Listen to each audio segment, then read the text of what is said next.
국내 최초 나일론 교사를 위한 팟캐스트 방송 잼잼잼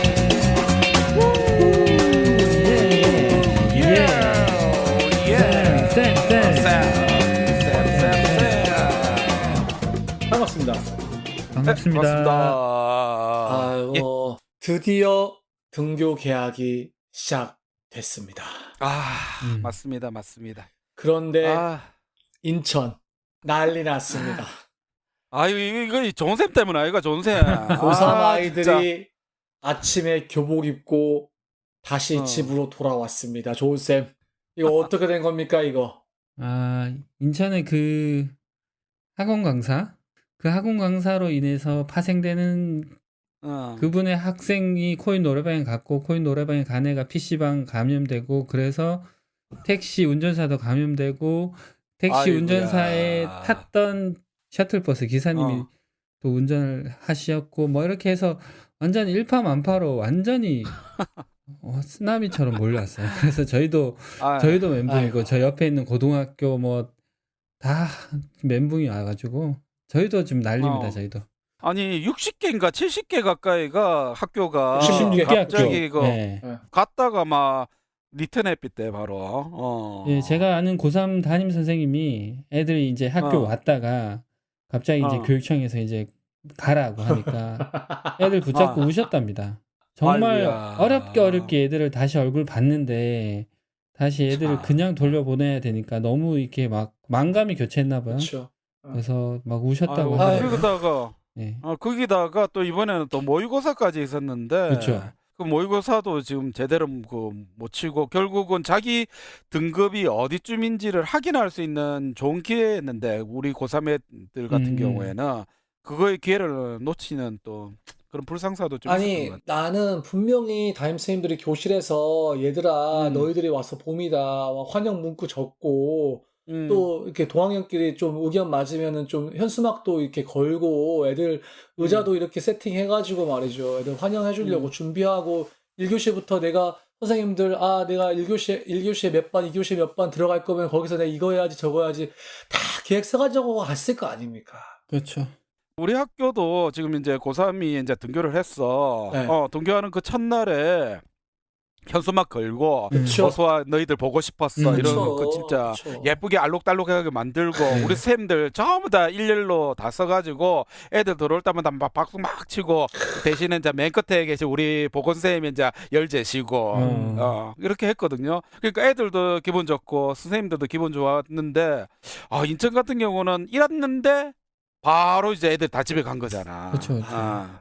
안타깝습니다. 그날 참 아마 마음이 문자를 한 열 몇 개를 받았어요. 네, 재난 문자를. 거기 갔던 사람 빨리 검사 받으라. 뭐 워킹스루로 해서 운동장에 모여서 검사 받아라 해서 그날 미추홀 군가에는 2,000명 이상이 그 검사를 받았대요. 그러니까 아이고야. 참. 어떻게 보면 한 사람의 쉽지 않다. 거짓말로 인해서 이렇게 파생된 것 같다. 그러니까 예. 방송이 네. 나가는 시점이 5월 25일인데 이 마지막 주 수요일이죠? 27일에는 네.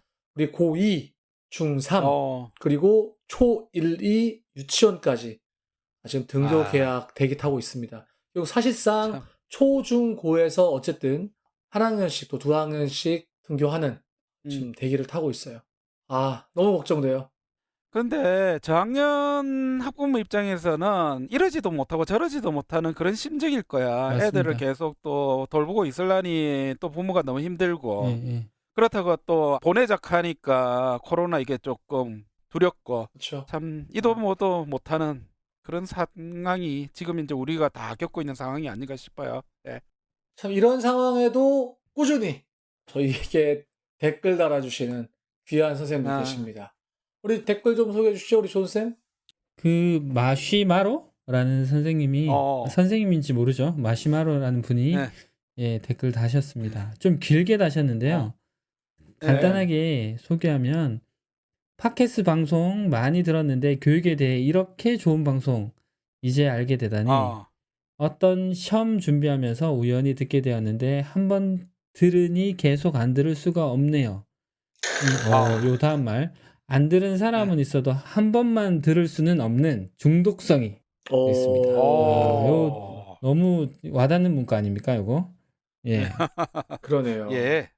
뒤에 쭉 좀 생략하고 뒤에 보면 사실 저는 혁신 관련 논문을 썼기 때문에 쌤들 잘 모르실 거라 생각했던 김성천 교수님 에피소드도 너무 열심히 들었습니다. 이분이 오. 박수경, 이혜정, 김성천 선생님 잘 아시네요. 아. 그렇습니다. 저희가 논문 책도 쓸 읽으시고. 때가 도움이 되는 그런 방송이다. 그렇게 얘기하시는 것 그러네요. 같습니다. 예. 이야. 네. 예, 아무튼 주변에도 이거 열심히 소개하고 홍보하겠습니다. 이렇게 남겨주셨습니다. 논문 쓸 때 어. 도움되고 장학사 시험 볼 때 도움되고 우리 선생님들 일상생활에 도움되는 방송. 흔치 어. 않습니다. 흔치 않아요. 그리고 또 이분이 우리한테 또 제안도 해주셨어요. 네. 제목 뒤에 패널 성함을 넣어주시면 어떻겠느냐. 음. 그러면 또 홍보가 될 거다. 좋은 아이디어네요. 좋은 예. 아이디어예요. 그런데 중요한 거는 우리가 섭외하는 패널들이 인기가 없어가지고 이름 적으나 마나가 아닐까. 오늘 아니, 나오는 그렇지 그 사람도 않아요. 그 사람도 똑같지 않을까. 나 그런 생각이 들어. 다음으로는 우리 그 친절한 쌤이 또 댓글을 달아주셨는데요.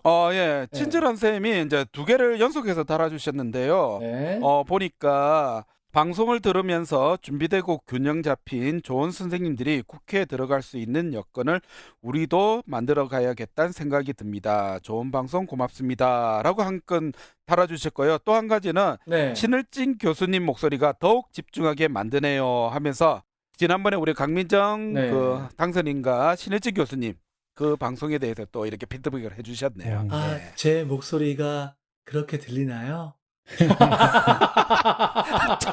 때리고 싶다. 때리고 싶다. 아, 네, 교수님 성대모사 좀 하는데. 좋습니다. 그리고 우리 J52쌤 거의 예. 매회 지금 댓글 달아주고 그쵸. 계세요. 아, 예. 이분 저희가 한번 만나고 싶네요, 이분. 네. 그래, 자그마한 움직임에도 세상은 바꿀 수 있어. 한 사람이 중요해. 우리 하나님이 함께 하신다면 모든 것이 잘 될 거야. 아, 이분, 예, 종교 있으시네요. 지금 네. 이 순간도 좀 특이하게 살면 어때? 난 소중하니까. 시가 삶이 되는 순간. 이상한 쌤의 영화 소개를 듣고, 지금 아이고야. 예, 아이고. 제가 했던 거기에서 했던 그 어록들, 예, 영화 속 명대사들을 이렇게 해주셨는데요. 예, 감사합니다. All is well. 예, 진짜 이런 코로나 상황에도 잘 될 겁니다. 아이고. 아니 이상한 쌤에 대한 이런 또 언급을 해주시는 이 쌤은 진짜 인간성 좋은 쌤이네. 야, 그러니까요. 참. 근데요, 저는 언제 나와요? 아니 벌써 나오시면 안 되지. 아, 근데 이거- 쌤쌤쌤이 지금 나온 게 어. 지금 한두 번이 아닌데 나만 맨날 뒤에 쩌리처럼 막 남아있고 자기들끼리 막 재밌는 거 다 하고 나도 이런 거 댓글 소개 같은 거 한번 시켜주면 안 돼요?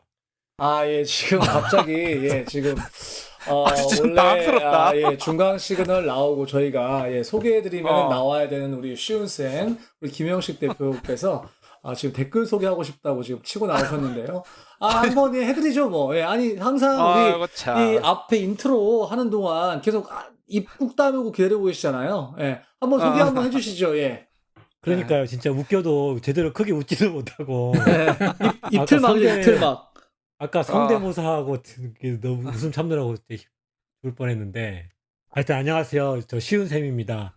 이제 거의 샘 해야 되는 예, 이제 그런 수준까지 제가 지금 이 분량을 차지하고 있는데요. 저도 한번 댓글 한번 소개시켜주고 싶어서 예. 갑자기 또 껴들었습니다. 빨리 하세요, 빨리. 네, 어시조임이라는 분이 댓글을 남기셨는데요. 오, 특이하다. 네, 예. 이분 굉장히 문화 소양이 높아요. 지난주에 레미제라블 뮤지컬 콘서트 봤어요. 오호. 자리 어. 많은 관인데 관객이 고작 5이라 어. 왜 이렇게 아이고야. 그렇죠, 그렇죠. 뚝뚝 떨어져 앉고 입 다물고 아마 마스크도 썼겠죠? 오늘이 5.18 40돌인데 우리도 이를 소재로 한 뮤지컬 나움직해요. 오. 대본은 임철우의 봄날을 각색하면 좋을 듯해요. 거는 노래인데 인초로의 봄날을 일단 아시네요. 누구라도 시도를 하길 기다립니다. 이분은 야. 뮤지컬을 이분은- 만들어 달라고. 이분은요, 제안까지 했었어요. 저와 같이 이렇게 예술적 감수성이 굉장히 뛰어나신 분이신 것 같습니다. 어쨌든 이분이 지금 뮤지컬 콘서트 보러 가셨는데 이 코로나 때문에 발생한 이 상황들을 좀 너무 잘 보여주신 것 같고 또 아까 우리 이상한 쌤 고등학교 3학년 학생들 정말 교복만 보고 돌아갔다라는 말 듣고 진짜 우리 고3 학생들 진짜 너무 진짜 안타깝다 좀 이런 생각도 아니, 들고 지금 뭐 앞에서 잠깐 댓글 소개하랬더니 뭐 지금 코멘트하고 있습니까, 지금? 아니 왜냐면 아니 네. 뭔데 이거 뭐, 지금 우리가 제가- 기회를 줬다고 그냥 뭐 아니. 메인으로 차고 들어올래? 아니 자, 우리 잠깐만요. 됐고요. 저희 아니. 중간 시그널 듣고 다시 돌아오겠습니다. 알겠습니다.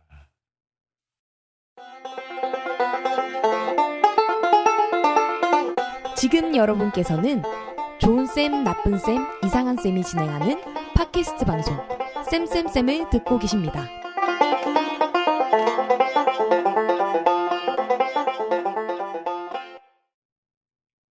네. 이거 뭐 소개하기가 민망한데요. 오래간만에 모셨습니다. 우리 시훈쌤. 어. 네, 반갑습니다. 네 반갑습니다. 반갑습니다. 네 새삼스럽네요. 빨리 저 하던 말 마저 하십시오, 빨리. 네네.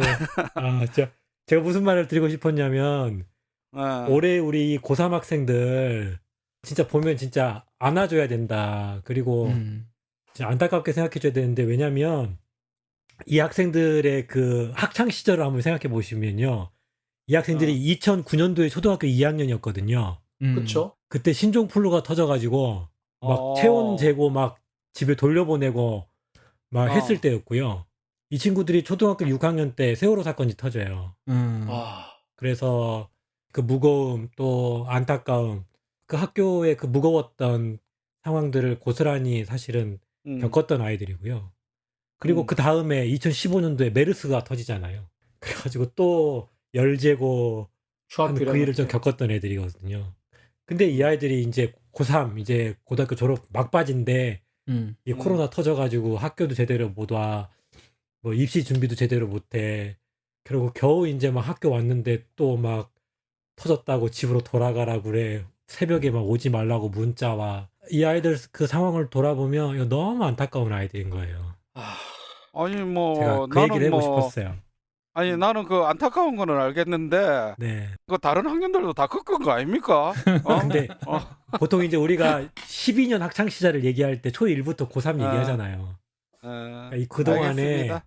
이런 일들을 너무 많이 겪었던 애들이라는 거죠. 그러니까 예. 아니, 근데 영식쌤. 네. 이거 얘기 나와서 말인데. 아니, 이 코로나 상황에서 고3 꼭 등교했어야 했던 겁니까? 참 그쵸. 그게 진짜 우리나라 이 교육의 안타까움이고 또 음. 이번 코로나19 사태가 드러낸 우리 교육의 약점이라고 생각해요. 그러니까 요즘 제가 몸 상태가 좀 안 좋은데 안 좋아 잠 한번 보여요. 예. 잠 한번 잘 못 잤더니 목이 너무 아픈 거예요. 제가 평소에 이 뒤에 척추근 이쪽 코어 근육이라고 하나요? 거기가 좀 약한 편이거든요. 그러니까 몸이 안 좋아지면 항상 그 약한 부분이 통증이 생겨요. 그쵸. 그런 것처럼 위기 시에 평소 약했던 부분이 좀 드러나기 마련인데 이번에 이 코로나 상황에서도 지금 우리 교육의 이 약한 부분들이 지금 계속 좀 드러나고 있다. 그렇게 보는 거죠. 아니, 그게 공감이 가는 게 저도 교통사고 후유증 때문에 피곤하면 가장 먼저 이 뒷목으로부터 먼저 오거든요. 근데 이게 약점을 알아야 그 다음에 뭐 나중에 치료도 받고 할 수 있을 텐데 우리 교회 약점 이거 뭘까요? 이상한 쌤도 그렇고 뭐 시온 쌤도 그렇고 뭐 아프다고 하는데 그거하고 뭐 우리 교육하고 막 이렇게 막 연관 지으려고 억지로 하지 마시고 여하튼 현재 코로나 때문에 우리 교육의 약점이 하나둘씩 좀 보이는 게 사실이거든요. 그럼 좀 구체적으로 코로나19 상황에서 우리 교육의 민낯, 약점 이게 어떻게 드러나고 있는 건가요? 일단 그 안 좋은 얘기하기 전에 칭찬부터 좀 하고 싶은데요. 일단 이 코로나19 상황에서 우리 K 방역 이것 때문에 국민들이 이제 굉장히 나라에 대한 자부심도 많이 생기고 아우, 대단해요. 그렇죠. 뭐 예. 했던 건데 사실 교육과 관련해서도 그런 음. 측면이 충분히 있다고 보거든요. 그렇죠. 우리나라가 무슨 평소에 뭐 온라인 수업 하거나 뭐 원격 수업 했던 나라가 아니잖아요. 환경도 스마트 어렵고. 교육 항상 실패하던 나라죠. 네, 그랬죠. 네. 돈만 쓰던 나라지, 돈만. 네. 장비 사고, 삼성만 좋은 일 시켜주고. 예. 그랬죠. 근데 예. 온라인 수업 하기로 결정하고 나서 거의 몇 주 만인가? 일주일 만이었나요? 야. 그냥 온라인 2주 정도. 온라인 수업 환경을 구축해냈거든요. 그렇죠. 저는 여기에 들어있는 그 우리 선생님들의 피땀 눈물. 빛땀 어. 눈물. 그리고 저는 이거 예, 우리가 좀 같이 기억해줘야 된다라고 맞습니다. 생각해요. 사실 본인의 얼굴, 본인의 목소리 이거 온라인을 집어넣는 근데 이 심리적인 장벽들도 굉장히 컸는데 이런 아유, 것들 당연하죠. 예. 넘어섰던 것들도 있고 또 평소에 뭐 웹캠이니 뭐 촬영이니 이런 거 한 번도 안 해봤던 분들이 그 컴퓨터 앞에서 그거 하나 해내려고 했던 부분들도 있고 하여튼 굉장히 많은 노력들을 통해서 좀 빠른 시간 내에 온라인 수업 환경이 구축된 부분은 우리가 좀 봐줘야 되고 맞아요. 또 하나 뭐 우리가 뭐 예전부터도 항상 좀 우리나라의 자랑이 사실은 이제 IT 기술력이었는데 아, 그렇죠. 예, 예. 뭐 우리가 EBS 뭐 온라인 클래스니 또 이학스터니 이거 굉장히 많은 트래픽들이 몰리면서 동접자가 막 몇십만에 이르는데 처음에 물론 삐걱거리고 뭐 어려움도 많았습니다. 그런데 그거 해결하는데 한 하루 이틀 만에 사실은 해결해냈거든요. 그리고 그거 하기 위해서 뭐 LG인가요? 뭐 특정 회사 이름 말해서 좀 뭐 그렇지만 어쨌든 그분들이 이렇게 자발적으로 거기 가서 이렇게 서버 구축하고 또 그 환경들 만들어졌던 것들 보면 그것도 사실은 굉장히 빠른 시간 내에 문제를 해결해낸 거였거든요. 그렇죠. 그래서 예. 사실은 몇백만의 학생들이 동시에 이런 온라인 수업을 한다라고 하는 게 굉장히 사실은 어려운 일인데 맞아. 그거 하나 해낸 거는 저력 있어. 아, 예, 우리 민족은 충분히 저력 있어. 했다라고 하는 거죠. 물론 학부모들이 보기에 또 학생들이 보기에 충분하지 않았던 부분들이 있긴 하지만 그럼에도 불구하고 우리가 서로 좀 이런 것들은 좀 격려하고 좀 인정하고 지나가야 된다. 그렇게 생각하는 거죠. 아유, 뭐 칭찬은 여기까지 됐고 사실 오늘 주제가 그거 아니다 아닙니까? 약점도 약점. 본성을 좀 빨리 드러내서. 네, 약점인데 그 첫 번째 약점이 이제 우리 고3 등교할 수밖에 없었나라고 하는 그거 관련해서 결국은 대학 입시 때문에 우리 고3들 등교시킬 수밖에 없었다는 거죠. 참. 이게 이제 대학 입시 때문에 재난 상황에서도 과감한 결정을 하지 못하는 거죠. 아. 예. 그러니까 그런 측면들은 이 대학 입시가 우리 사회에 좀 얼마나 큰 어떤 하나의 장애물이 되어 있는가. 일단 대학 입시 때문에 어떻게든 성적 선출해 내야 되고요. 예. 그러니까 지금 그 모의고사 딱 앞날이라도 하루 남겨놓고라도 지금 개학을 강행했잖아요. 그러니까. 네네. 그거 보면 대학 입시가 정말 중요하다는 거는 뭐. 그러니까 아, 한마디로 어떤 분이 모의고사 치려고 저 등교시킨 거 아니에요, 지금. 어디 토론회에서 들은 얘기인데 이분이 네. 이런 예. 얘기를 해요. 그러니까 우치다 타츠루는 교육제도를 개혁한다는 건 고장난 자동차를 운전하고 있는 상태에서 수리하는 것과 같은 고난도 고개다라고 말한 바 있다. 당장 오. 올해 고3들의 공정한 대학 입시 관리를 충실히 해야 하는 교육부 입장에서 이를 중심으로 교육의 문제를 풀어가는 건 이해할 수 있다. 문제는 지금의 우리 상황은 코로나19로 인해 달리던 자동차의 속도가 느려지면서 자동차를 수리하기 좀 더 쉬운 상황에 처했고 심지어 잠시 자동차를 멈추고 수리할 수 있는 기회를 맞았다는 것이다. 그런데 문제는 이 기회를 사용할 생각을 하지 않고 있는 것이다. 이렇게 얘기합니다. 안타까운 코로나 거죠. 때문에 이제 약간 속도가 줄었으니까 그때 우리 입시도 좀 고치고 그래 하자. 근데 그거 안 그럴 수 했다 있는 이거네. 그렇죠. 아마 우리 교육부는 코로나 상황이 계속 이제 악화돼가지고 막다른 절벽으로 몰리기까지는 결코 이 고3 학생들 등교를 포기하기는 좀 어려울 겁니다. 그리고 심지어 사회적인 여론도 고3은 예외 이렇게 생각하고 있거든요. 그러니까 너무 웃긴 거야. 고3은 코로나 네. 안 걸려? 아니, 너무 어이가 없어. 네. 사실 우리 방송하지만 우리도 쉽게 야 고3 등교시키지 말자라고 자신 있게 말하기 어렵잖아요. 그렇죠. 어렵죠. 아유, 예. 나는 고등학교 있기 때문에 고3 어쩌든지 그 등교시켜야 된다는 생각을 해. 내 입장에서도. 왜냐면 애들 취업을 내보내야 되는데 그러니까. 그러려면 자격증을 따야 되고. 그런데 내일 모레 지금 자격증 딸 애들이 지금 실습을 못 하고 있으니까 난 엄청 답답하거든. 그렇죠. 미치겠다. 그러니까 한 음. 사람의 이제 인생이 달린 문제니까 쉽게 결정을 그치. 못하는 부분도 있고 어쨌든 이 대학 입시를 치러내야 된다라고 하는 강박이 우리 교육을 굉장히 강하게 지배하고 있고 그것이 이제 우리나라 교육을 좀 개혁할 게 많은데 좀 하기 어려운 약점으로 좀 작동하고 있는 거죠. 이거는 뭐 치료 방법을 도저히 모르겠어서 두 번째로 넘어가죠. 두 번째 이제 우리 이 코로나19 때문에 드러나고 있는 우리 교육의 약점이 결국은 이제 학습 격차의 문제, 또 학습 약자의 아. 문제인 거죠. 이 학습 약자들이 온라인 상황에서 사실은 이제 더 극명하게 드러나고 있죠. 예를 들면 이제 부모가 도움을 주기 어렵고 또 디지털 장비라던가 또 독립된 공부방 등을 제대로 갖추지 못하고 있는 취약계층들, 또 옆에서 좀 세밀하게 도와주지 않으면 공부하기 어려운 우리 기초학습 부진 학생들, 또 우리 장애 겪고 있는 우리 특수교육 아우 특수. 예, 아, 대상 맞아. 학생들. 결국은 우리 교육이 이런 취약 학생들에 대한 지원 체제가 좀 약하다라고 하는 것들을 좀 극명하게 드러내고 있고, 사실 보면 우리 학교 안에도 이들을 지원할 수 있는 마땅한 시스템이 사실은 부족하죠. 예, 그렇죠. 그래서 그냥 네. 늘 어쩔 수 없다 하면서 그렇게 지금 방관만 하고 있는 좀 그런 상황이고, 또 이 학생들을 지원할 수 있는 어떤 학교 바깥 시스템도 굉장히 부족한 상태죠. 그런데 사실 모든 학생들의 성장을 지원한다라고 하는 것이 어떻게 보면 교육의 본질이거든요. 근데 이런 본질적인 측면들에 있어서 우리 교육이 제대로 대처하지 못하고 있다라고 하는 거를 지금 이 코로나 상황이 극명하게 드러나고 있는 거 아니냐, 그렇게 보는 거죠. 특히나 나는 보니까 유치원 요쪽에는 뭐 답이 없더라고 보니까. 그쵸. 유치원도 유치원이지만 장애 학생들은 음. 너무 힘들어요. 집에서 이제 부모님이 애들을 이렇게 보는 것도 너무 힘들고. 그 부분도 뭐냐면 장애를 갖고 있는 학생들에 대한 일종의 돌봄의 책임이 일단 부모에게 다 전적으로 좀 맡겨져 있거든요. 일종의 이제 그쵸. 독박이 되는 거죠. 장애 학생을 키우고 있는 부모들을 이렇게 지원하는 그런 이제 사회적인 시스템도 사실 우리나라가 부족하다라고 하는 거죠. 그러다 보니까 이 특수교육 대상 학생들의 부모님들은 학교 개학할 날만 기다리고 있는 거예요. 등교할 날만. 그렇죠.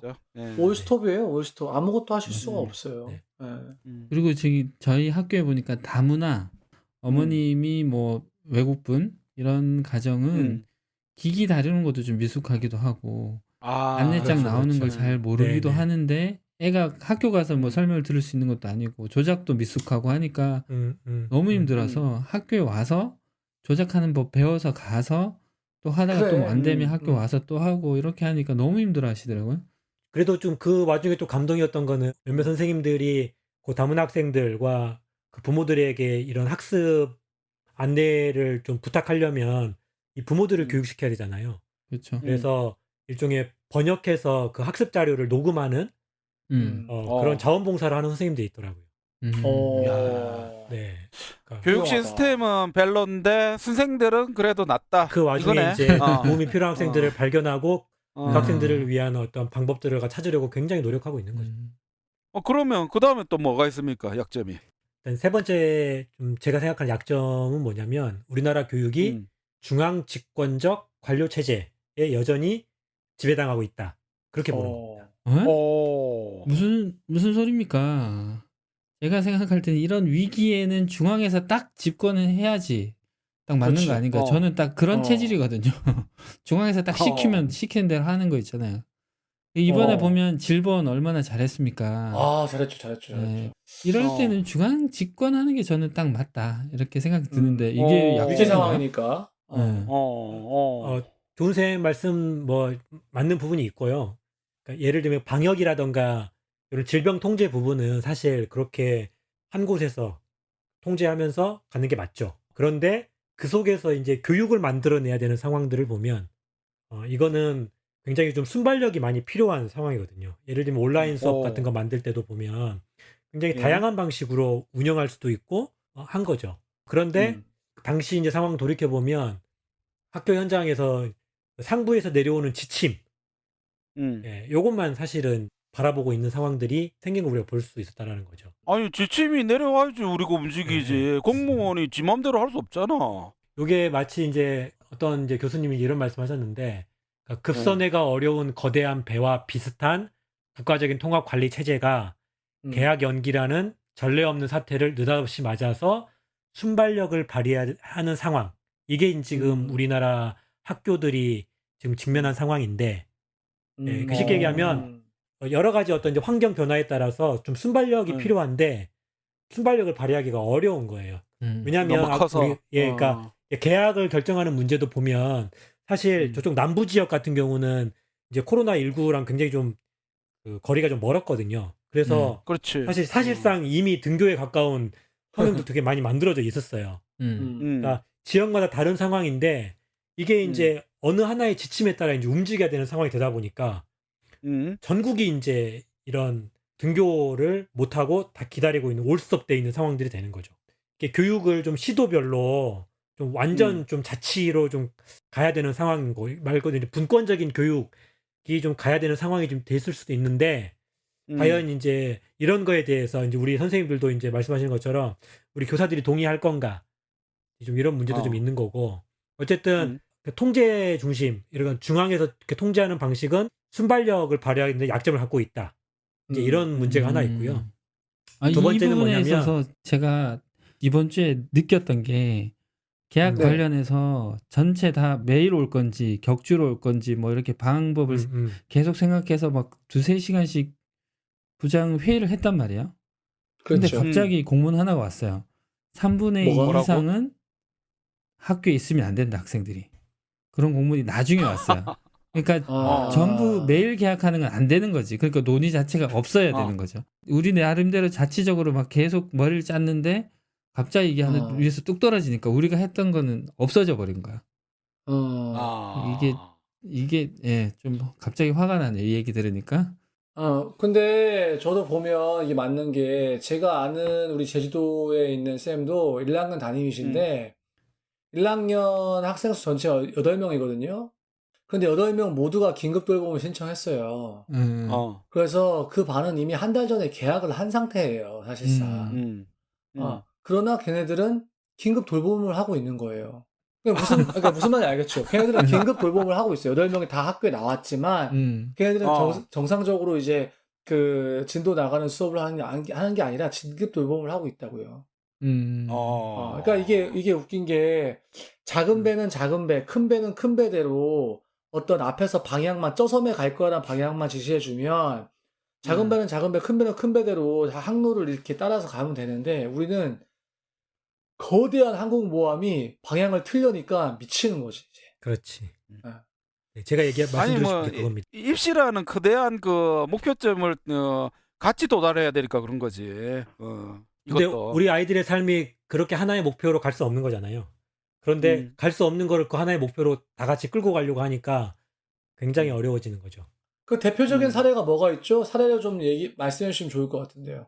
아까 말씀드린 대로 그렇게 지역별로 이런 등교 상황을 만들어내는 거나 뭐 이런 것들은 좀 충분히 달라질 수 있었고 또 그 이번에 문재인 정부 들어와 가지고 이제 계속 이런 교육 자치 요걸 화두로 해가지고 좀 계속 확대하려고 노력해 왔었거든요. 네네. 예. 그런데 이제 이번 상황 보니까 실상 보니까 시도교육청도 계속 좀 교육부만 바라보고 있는 상황. 그렇죠. 그런 것도 자꾸 이제 보이기도 하고.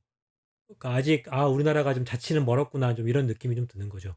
그리고 제가 이제 중앙 집권적 관료 체제라고 말했는데 네. 제가 봤을 때 중앙 집권보다 더 심각한 문제가 이 관료 체제의 문제입니다. 똑같은 말 아닙니까? 아니 좀 조금 다른데요. 그러니까 이 어. 관료주의라고 하는 것이 특징이 뭐냐면 이제 역할들이 좀 나누어져 있고요. 그리고 그 역할 간에 칸막이들이 많습니다. 그래서 이 자기 역할만 생각하게 돼요. 그렇지. 그리고 그걸 지배하는 건 뭐냐면 법령 그리고 규정 이런 거에 의해서 지배를 당하는 거죠. 재난이 닥쳐왔는데 이 교육 공무원들이 자기 맡은 역할을 수행하는데 최선을 다해요. 그렇지. 네, 최선 다하는 게 나쁜 건 아니잖아요.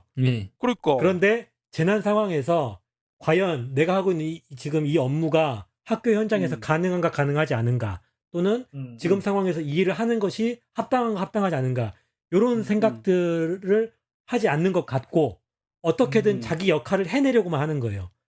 이게 마치 뭐하고 똑같은 거냐면 우리 그 예루살렘의 아이히만이라는 책 아시나요?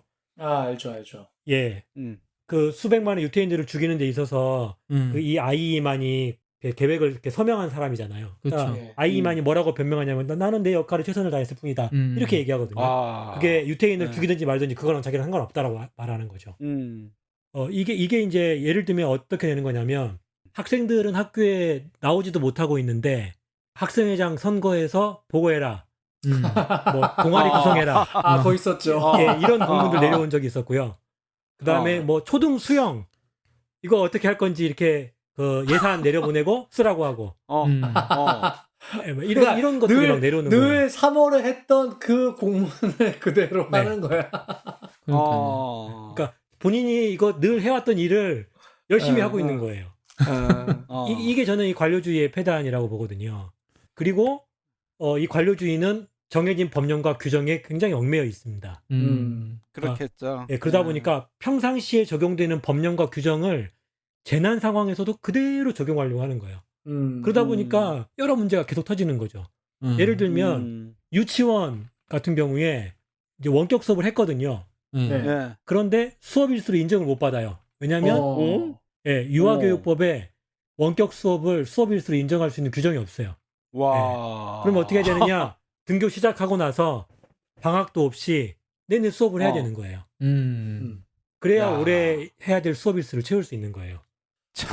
그럼에도 불구하고 지난 3개월 동안 우리 유치원 선생님들은 애들 매일 전화하고 관리하고 학습 꾸러미 같은 거 보내고 했거든. 계속. 그렇죠. 그런데 그건 네. 다 서비스 아니야. 네. 아이고야. 계속 좀 얘기하니까 이제 교육부나 교육청에서 이제 해법을 찾고 있는데 사실은 제가 이제 이런 관료주의를 극복해야 된다라는 게 이제 어떤 의미인 거냐면 이런 재난 상황이 터지면 유치원에서 원격 수업하고 있단다. 근데 요거 등교되면 이거 수업일수 인정 못 받는다 그러면 사실은 교육부나 교육청이 먼저 법령 개정안을 제출하든 뭐 하든 해가지고 그렇죠. 문제를 해결해 주면서 들어와야 되거든요. 그렇죠. 예. 그래서 수업하셔라. 우리가 수업일수 인정해 줄 수 있도록 우리가 빨리빨리 조치하겠다. 이렇게 나와야 되는 건데 그게 안 되는 거죠. 그러니까 아니 뭐 학교에서는 교육청 바라보고 교육청은 교육부 바라보고 교육부에서 그럼 잘못했네. 빨리 해주지. 뭐 그걸 뭐 교육부만의 탓으로 달릴 수는 없고 우리나라의 지금 시스템이 지금 그렇게 되고 있다라는 거. 네. 난 교육부가 좀 잘못했다고 봅니다. 그러게. 교육청 사람들은 열심히 했을 거예요. 교육청. 이거 듣다 보니까 이거 입시 문제만 저희가 약점이라고 생각했는데 약점이 굉장히 많아 보이는데요. 코로나 때문에 이게 생각지도 못했던 것들이 드러나고 있는데 혹시 더 있습니까? 아니면 여기서 끝입니까? 몇 가지 더 있습니다. 어이구야. 이 할말 했다 아닙니까? 오늘은 뭐 아. 짤부터 나오셨는데 뭐 그리 네. 말을 많이 네. 하시려고 합니까? 좀만 더 좀 말씀드리고 얼른 갈게요. 네. 이제 네 번째가 우리 초등 선생님들은 되게 이제 화나는 문제였는데 이 돌봄 문제인 거죠. 돌봄. 참. 이거 이번에 완전히 이거 초등생들 완전히 그냥 네. 똑박 썼던 거 아닙니까 이거? 그렇죠. 좀 상황 설명해 드리면 코로나19 때문에 학생들이 이제 등교할 수 없는 상황이 됐고 그런데 또 직장을 가진 또 부모님들은 또 출근하셔야 되고 아유, 그렇죠. 그러면 이제 이 아이들을 누가 돌볼 거냐 했을 때 학교에는 돌봄 프로그램이 있으니 학교가 해달라 이제 이렇게 얘기했는데 문제는 뭐였냐면 그 돌봄 전담사들은 정해진 시간에 즉 방과 이후에만 근무하도록 돼 있었던 거예요. 그러면 그렇죠. 오전부터 맡겨지는 이 아이들 수업도 안 하고 아무것도 안 하고 있는데 그다음에 이 돌봄은 누가 할 거냐 이렇게 된 거죠.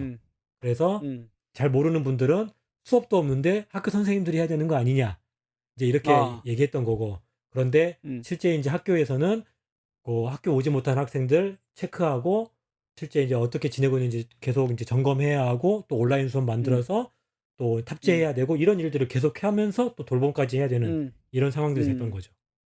그러면서 과연 이 학교에서 이 돌봄을 계속 맡고 있는 것이 타당한 거냐라고 하는 질문들이 나온 거죠.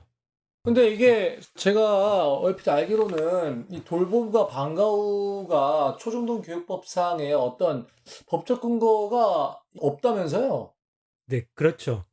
없었어요. 그러니까 그래서 며칠 전에 선생님들 단톡방에 불이 났어요. 국민청원 하자, 뭐 이게 뭐 서명운동 하자 해서 갑자기 뭐 입법 예고했다는 이런 얘기가 들리더라고요.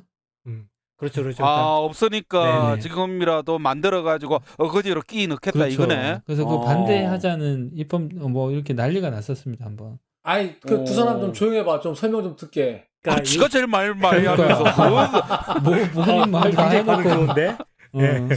그러니까 요 입법 예고 상황이 어떤 상황이냐면 저는 요 입법 예고 자체가 우리나라의 돌봄과 방과후가 우리나라 학교와 기형적으로 결합되어 있었다라고 하는 걸 극명하게 드러낸 사건이라고 저는 생각해요.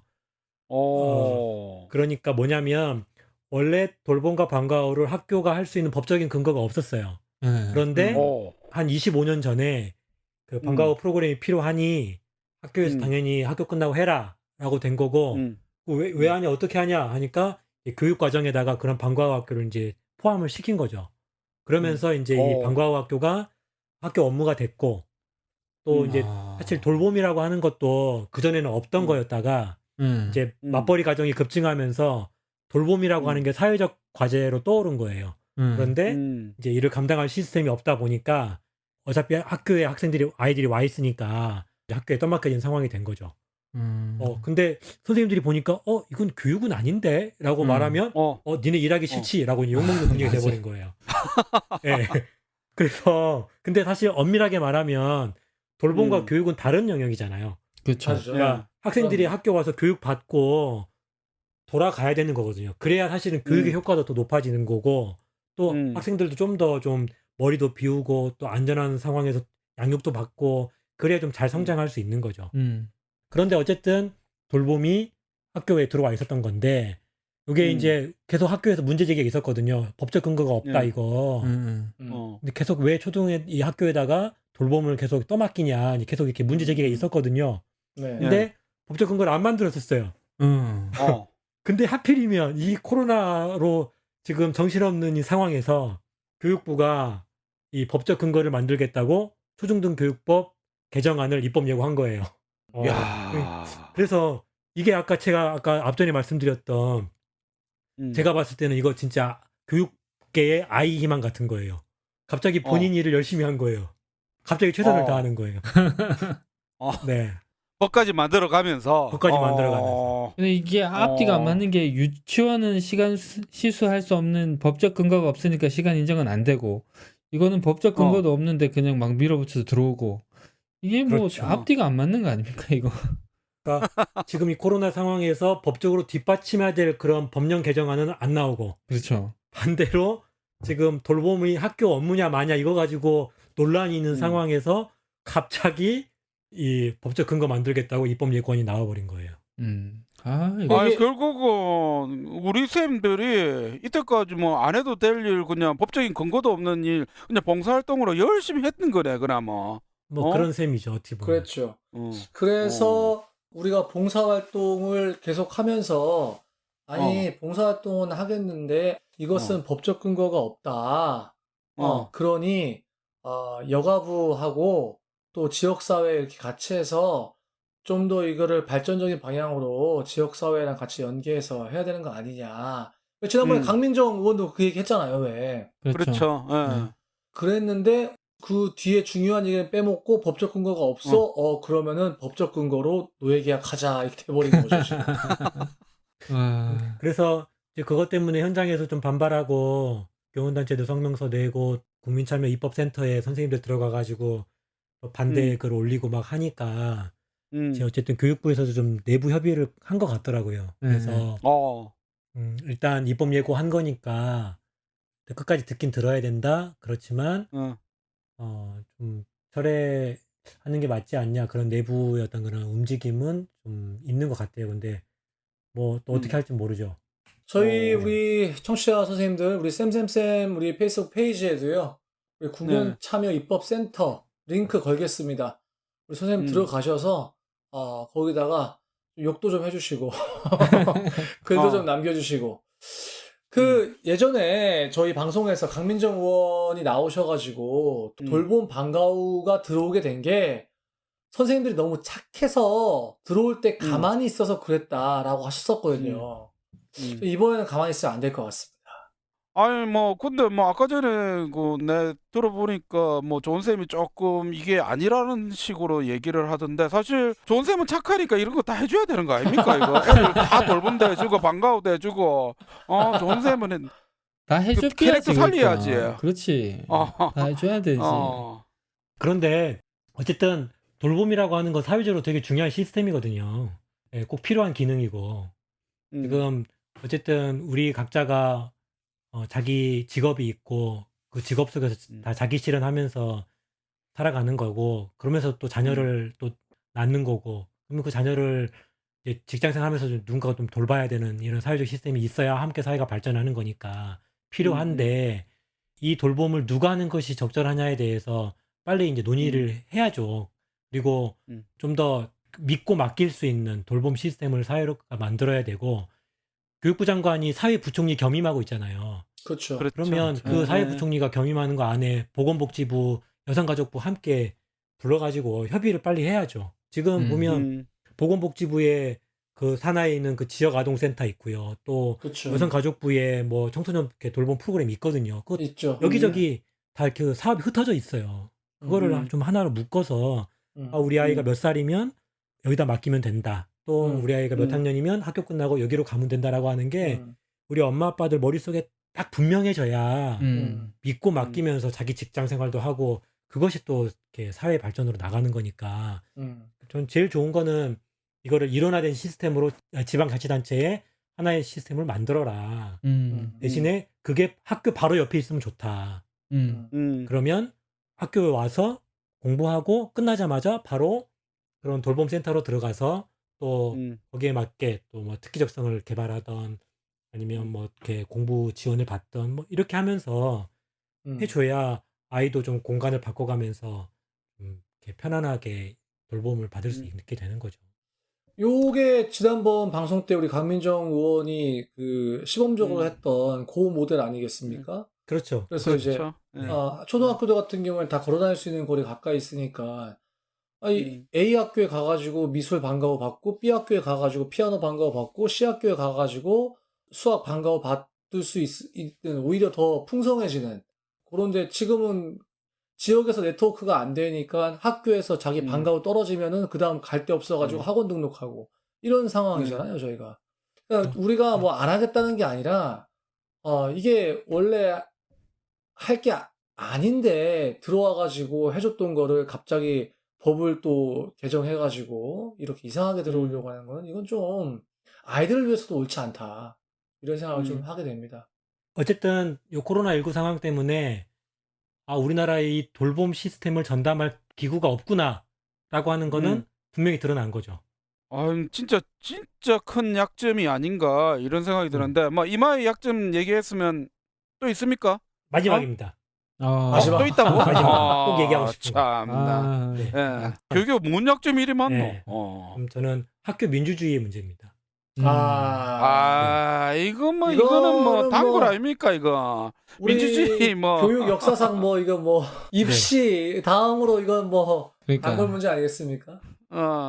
이건 또 뭐가 문제인데? 단골 문제인데 이번 재난 상황에서 요 학교 민주주의가 얼마나 중요한가 또 얼마나 이 학교 민주성이 좀 떨어져 있는가를 좀 굉장히 많이 드러냈다라고 하는 건데요. 재난 상황에 대처하는 방식들을 보면 학교 간의 격차가 상당했습니다. 그렇죠. 그러니까 어떤 학교는 굉장히 창의적인 아이디어를 가지고 뭐 온라인 수업이니 또 학생들 뭐 지원하는 시스템이니 이런 것들을 굉장히 창의적으로 잘 만들어냈거든요. 맞아요. 그런데 맞아요. 어떤 학교는 온라인 수업 결정되기 직전까지도 아무것도 결정 못하고 뭐 곧 끝날 거야 뭐 이렇게 하면서 이렇게 아무것도 안 가만히 했죠. 있었던 학교들도 상당히 많았어요. 그렇죠. 그러니까 예. 요게 뭐냐면 제가 봤을 때는 민주적인 소통이 원활한 학교일수록 오히려 이런 재난 상황에 유연하게 대처하고요.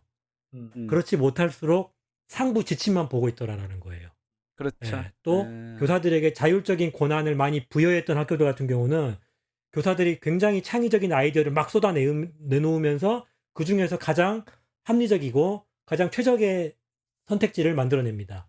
그런데 그렇게 자율성을 부여하지 않았던 학교들 같은 경우는 교사들도 말 안 해요.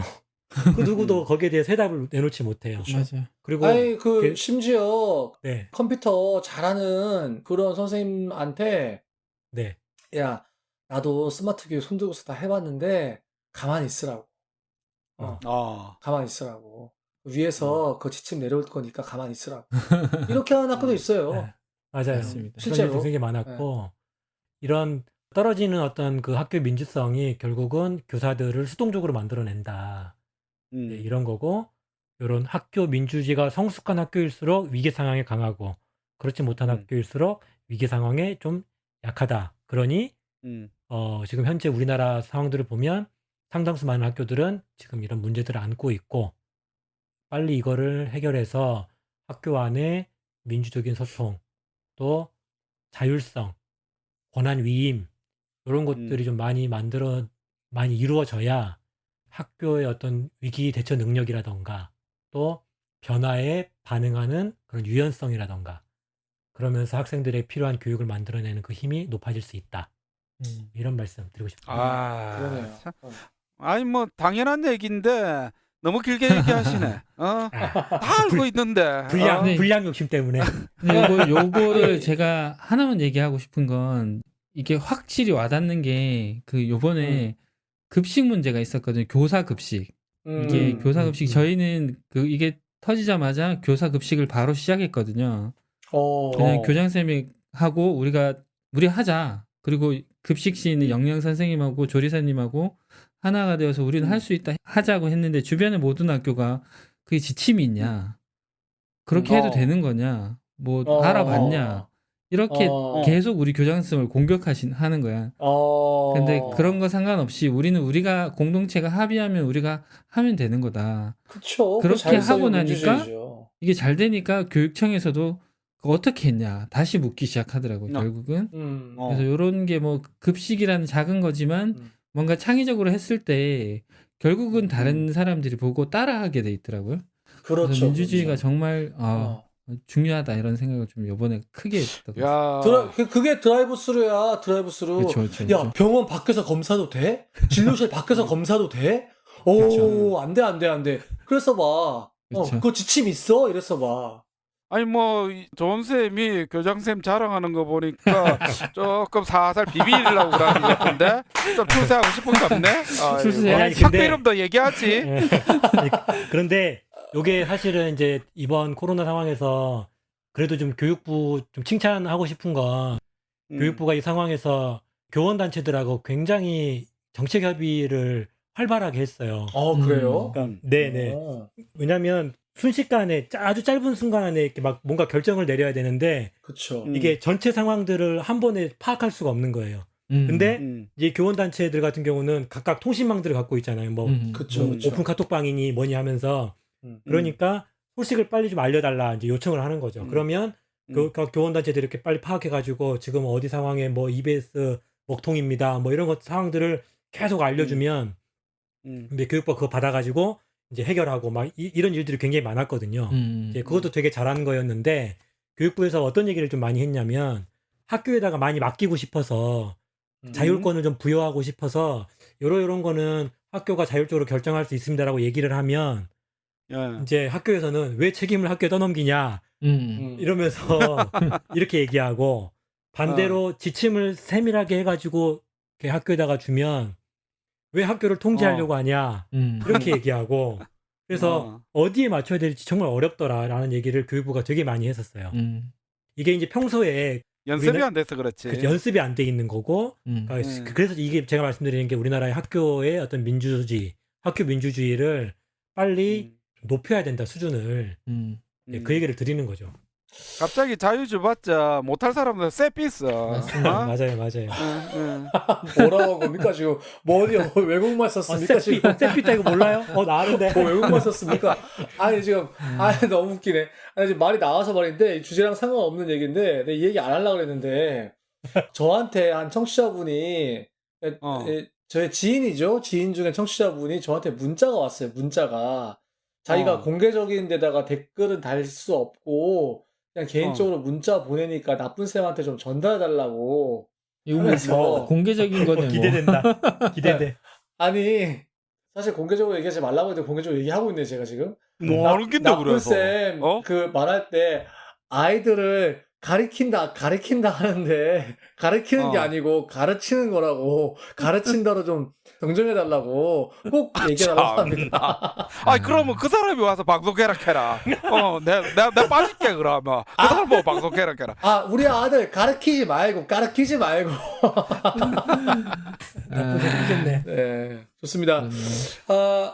크게 한 5가지 정도의 우리 교육의 약점을 좀 알아봤는데요. 사실 뭐 입시 문제는 이번 코로나 사태가 아니었어도 저희가 항상 우리 교육의 문제로 지적받아 왔던 그런 부분인데 다른 부분은 사실은 저희가 코로나가 아니면 에휴 좀 아쉽지만 좀 부족하지만 뭐 어쩔 수 있겠나 하면서 넘어갔던 문제들이 이번 코로나로 인해 가지고 극명하게 약점으로 단점으로 부족한 점으로 드러났던 것 같습니다. 그리고 조은쌤 쭉 들으시면서 좀 어떤 게 좀 제일 좀 와닿으셨어요? 5가지 중에. 저는 좀 웃기는 얘기지만 약점을 이렇게 쭉 얘기했던 거는 새로운 건 아니다 이런 생각이 듭니다. 그래서 코로나 때문에 조금 더 도드라져 보이는 게 있긴 하지만 그쵸. 새로운 건 아니다 하는 생각이 들고 저는 오히려 짧게 얘기했던 선생님들의 그 노고, 원격 수업을 해낸 그 선생님들의 어떤 스마트함, 저력 이런 것들이 사실 저는 좀 더 와닿았거든요. 그래서 이런 수많은 약점이 있음에도 불구하고 이런 악조건 속에서도 며칠 만에 원격 수업을 해내는 선생님들의 위대함, 그 안에서 창의성을 발휘하려 이 관료주의 그리고 돌봄을 해야 되는 이 상황, 이런 약점에도 불구하고 돌봄을 해내잖아요. 해내죠. 그리고 원격 수업을 해내잖아요. 그리고 해냅니다. 이런 민주적이지 않은 상황에서도 창의성을 발휘하려고 노력하고 해낸 이 모습이 정말 위대하고 정말 우리 선생님 정말 잘하고 계시다 칭찬해주고 싶다는 생각이 들었습니다. 네. 오늘의 주제가 우리 교육의 어떤 약점인데 우리 조은쌤은 계속 좋은 소리만 하겠다. 좋은 얘기만 하겠다. 좋습니다. 뭐. 네, 우리 나쁜쌤은 어떤 게 좀 제일 와닿으셨습니까? 저는 아까 전에 이제 우리 영식쌤이 했던 얘기 중에서 이제 배 얘기했잖아요. 네네. 사실 제가 이제 대학교 때 전공이 이제 선박 쪽이었잖아요. 그럼. 그래서 네. 사실은 배가 크면 클수록 네. 턴하는 게 엄청나게 힘들어요. 그래서 지난번에 그 부산에도 이제 큰 배가 와가지고 강한대교를 지받고 그랬는데 지받고. 사실 배가 크면 클수록 틀어야겠다 싶으면 먼저 틀어야지만 지가 원하는 대로 가거든요. 예. 지금이라도 교육이 이제 방향타를 좀 돌려놓고 내년을 생각하고 그 다음 해를 좀 생각하고 그렇게 조금 미래를 생각하면서 방향타를 지금 돌려놓으면 좋지 않을까. 지금 당장은 중앙집권이라든지 민주주의라든지 이런 것들에 대해서 뭐 뾰족하게 어떤 답을 내지는 못하겠지만 방향타를 지금이라도 조금씩 돌려놓으면 언젠가는 진짜 민주주의 그리고 중앙집권에서 벗어나서 학교가 자치적으로 생활할 수 있는 그런 상태가 되지 않을까. 그래서 그런 마음가짐으로 가지고 우리 교육부가 이 방송을 듣고 정말 방향타를 지금이라도 돌렸었으면 좋겠다 이런 생각을 합니다. 예. 네, 감사하고요. 저는 개인적으로 이 초등 돌봄 반가운 문제가 좀 와닿았었는데 또 지금 입법 예고가 됐다 그러니까 참 또 안타까움을 금할 수가 없는데요. 이게 정말 보건복지부, 여가부 그리고 지역사회랑 또 학교가 잘 연합해서 한 아이를 키우는데 마을이 필요하다고 하지 않습니까? 정말 우리 아이들에게 도움되는 방향으로 좀 좋은 결정이 좀 났으면 좋겠다는 그런 생각이 들고요. 그게 탄탄하게 돼서 코로나가 아니라 뭐 코로나 할애비가 와도 저희가 그 돌봄의 그런 지역사회와 함께하는 시스템 덕분에 아이들이 안전할 수 있는 근간이 됐으면 좋겠다는 그런 생각을 해봅니다. 네, 우리 김영식 대표님, 네. 이제 또 이번 주, 다음 주, 다다음 주까지 해서 우리 등교 계약, 우리 준비하신 선생님들께 한 말씀 좀 부탁드리겠습니다. 지금까지 어려운 상황에서도 최선을 다해서 아이들 수업 만들어내고 또 이 교육 시스템 지켜내시느라고 정말 많이 애쓰셨는데 또 이제 혼란스럽고 좀 복잡한 상황이 돼서 더 애써달라 말씀을 드려야 되는데 예, 차마 또 그 말씀을 드리기 참 어렵네요.